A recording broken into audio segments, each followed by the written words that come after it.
Mara, basically, Gina McCarthy, the EPA, the National Climate Advisor, saying that he's going to make clear if Congress can't get it done, he's going to move forward with every power available to him. Yeah, look, he's not going to declare an official emergency on climate, but he is going to use executive orders. And some of the things that he can do are spend existing federal funds to help people retrofit their houses or do other kinds of mitigation. But the problem is that President Biden came in with two pretty big goals that he said would meet the overall goal of keeping the temperature of the globe to under, a certain number of centimeters above what it was in the pre-industrial age. And that is what scientists say is needed if we're not going to have even more extreme weather over time. So he wanted to cut greenhouse gases emissions by 50%.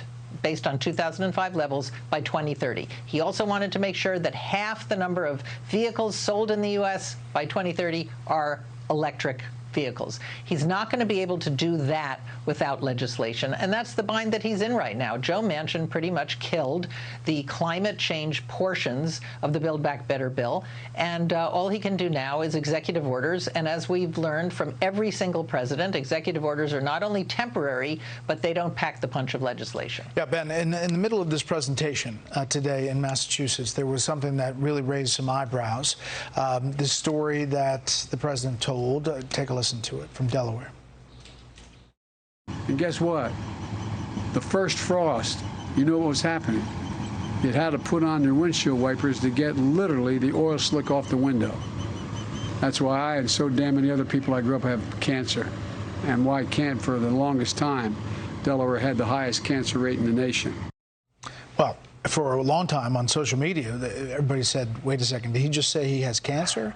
And then the White House had to come out and say he was referring to some moles that he had removed. It was just another one of those moments. Look, I think the climate change gave me skin tags argument is not something that the president really needed to lean into in this regard. Look, the reality when it comes to climate change, as Mara said, is that there's not much that the president can do with these executive orders or anything like them.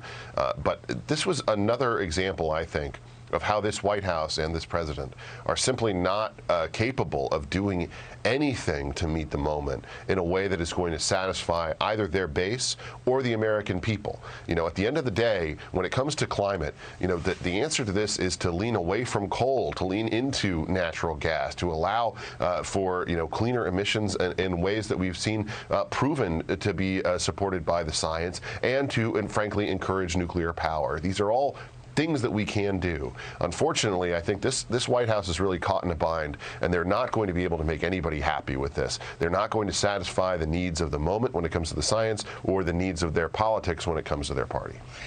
Britt, in the meantime, we're getting the breaking news at the top of the show. Sources telling us that the Hunter Biden investigation is at a critical juncture, and that there is going to be kind of a go, no go on what they're looking at. What do you make of that? This has been going on for some time. The tax probe has been going on for years, but we're being told from sources that it's expanded in recent months. Well, Hunter Biden clearly led a pretty freewheeling life, and it seems pretty evident from what we do know that he used the fact of his father's influence, or possible influence, as a way for him to make money. And so there's a lot of smoke there. I think we're probably about to find out whether there's fire, but I don't like to predict indictments. I think that's not wise. But clearly this is a serious investigation, and clearly it is moving in a serious direction for him. So, yeah. And I don't, politically, I don't know what the effect would be, but if he's indicted, it'll be interesting to see what the alleged facts are and whether, directly or indirectly, they implicate the president. Yeah. There's a grand jury, Mara. The investigation is being conducted by Delaware U.S. Attorney David Weiss. That's a prosecutor appointed by former President Trump, left on by President Biden. Yeah, I mean, we'll have to wait and see. This is clearly catnip for the right. The Congress, Republicans in Congress are planning a lot of hearings on Hunter Biden if they take back the majority. Finally, you have two Democratic mayors, New York and D.C., Ben, that are very vocal now about migrants coming to those cities and overwhelming their facilities.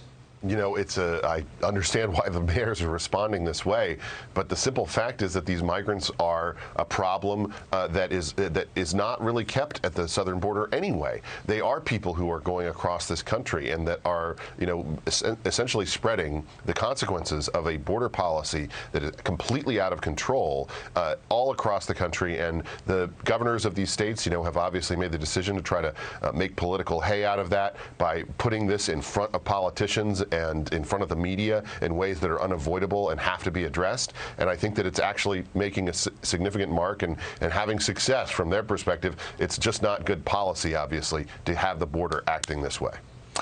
Panel, thanks so much.